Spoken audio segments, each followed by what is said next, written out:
सोचिए, एक डरावनी कहानी और एक ऐसा वीडियो जिसमें दुनिया भर में स्कूल बनाए जा रहे हैं। इन दोनों में क्या कॉमन हो सकता है? सुनने में तो एकदम अलग लगते हैं, है ना? चलिए, आज इसी पहेली को सुलझाते हैं और देखते हैं कि कैसे ये दोनों एक ही फॉर्मूले से हमारे इमोशंस के साथ खेलते हैं। तो देखिए, एक तरफ है एक भूतहा गांव, एक मुर्दा दुल्हन की कहानी, और दूसरी तरफ दुनिया भर में हजारों बच्चों के लिए स्कूल बनाने का एक बहुत बड़ा पॉजिटिव प्रोजेक्ट। मतलब जमीन आसमान का फर्क है ना।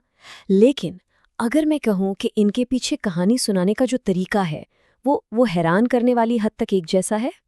तो ठीक है, चलिए इस मामले की तह तक चलते हैं। सबसे पहले ये देखते हैं कि जो डरावनी कहानियां इतनी वायरल हो जाती हैं, वो आखिर बनाई कैसे जाती हैं।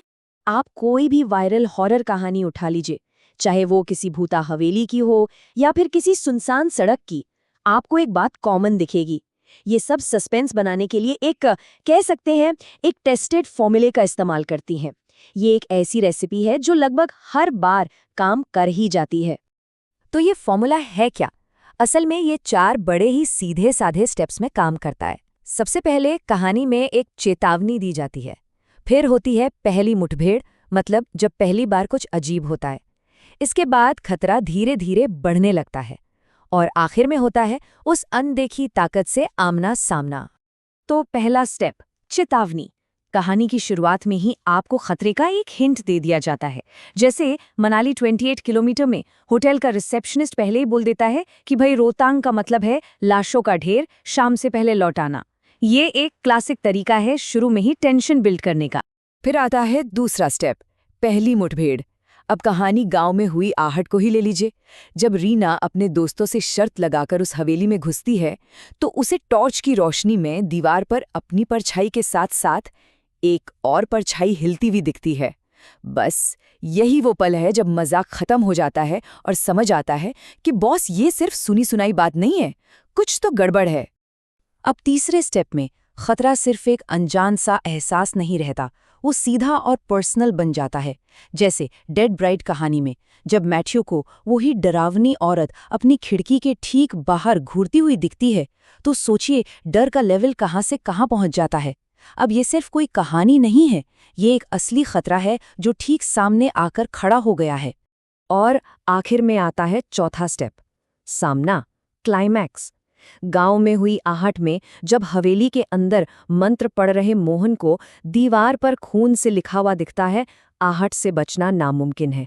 बस यही वो पल है जब उसका उस अलौकिक शक्ति से सीधा सामना होता है और कहानी की भयानक सच्चाई पूरी तरह से खुल जाती है। चलिए, अब डर की इस दुनिया से बाहर निकलते हैं और एक बिल्कुल ही अलग जगह चलते हैं।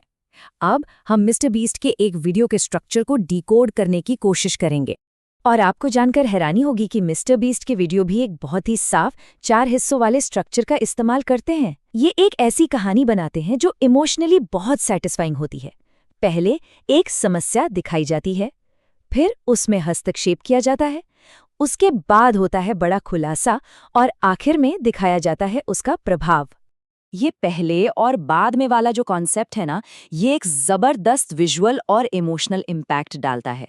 सोचिए, एक तरफ एक खतरनाक टूटी फूटी इमारत और दूसरी तरफ उन्हीं बच्चों के लिए एक चमक चमकता नया और सुरक्षित स्कूल। ये जो बदलाव है ना, यही कहानी का दिल है।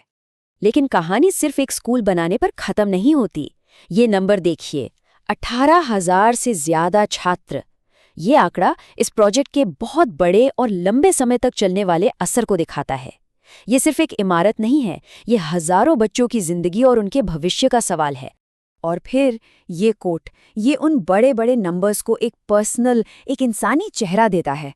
हमारे बच्चों की देखभाल करने के लिए धन्यवाद मिस्टर बीस्ट। ये सिर्फ शब्द नहीं है, ये उस प्रोजेक्ट से पैदा हुई असली कृतज्ञता और उम्मीद को दिखाते हैं, जो किसी भी आंकड़े से कहीं ज्यादा बड़ी बात है। तो अब हमारे पास 2 बहुत अलग फॉर्मूले हैं, एक डर का, दूसरा उम्मीद का। लेकिन इनमें कॉमन क्या है? यहीं से बात बहुत दिलचस्प हो जाती है। और सबसे जरूरी बात यही है, चाहे डरावनी कहानी हो या परोपकार वाली, दोनों ही इमोशनल इंजीनियरिंग की एक मास्टर क्लास हैं।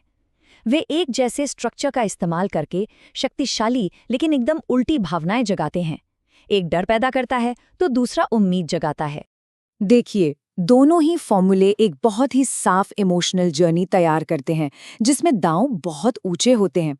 चाहे दांव पर किसी भूत के हाथों जिंदगी और मौत का सवाल हो, या फिर किसी पूरे समुदाय के भविष्य का, कहानी इस बात पर टिकी है कि देखने वाला अंजाम की कितनी परवाह करता है। और दोनों ही मामलों में दांव बहुत बड़े हैं। तो ये जो दो एकदम अलग से लगने वाले जॉनर हैं, ये हमें एक असरदार डिजिटल कहानी कहने के बारे में क्या सिखाते हैं? आइए इस पूरी बातचीत को समेटते हैं। तो इन कहानियों की कामयाबी का सीक्रेट सॉस क्या है? असल में ये इन चीज़ों का मिक्सचर है। बहुत ऊंचे इमोशनल दांव, एक साफ सुथरी समस्या और उसका समाधान, ऐसे किरदार जिनसे हम जुड़ सकें, एक संतोषजनक या फिर भयानक नतीजा, और एक ऐसी यात्रा जो किसी को या किसी चीज को पूरी तरह से बदल कर रख दे। यही वो चीजें हैं जो इन कहानियों को इतना पावरफुल बनाती हैं। तो अगली बार जब कोई वायरल वीडियो या कहानी देखें तो एक पल रुककर सोचिएगा, ये कहानी कैसा महसूस कराने की कोशिश कर रही है, इसके पीछे कौन सा फॉर्मूला काम कर रहा है, और सबसे ज़रूरी बात, वो कौन सी कहानियां हैं जो हमारी और आपकी दुनिया को आकार दे रही हैं।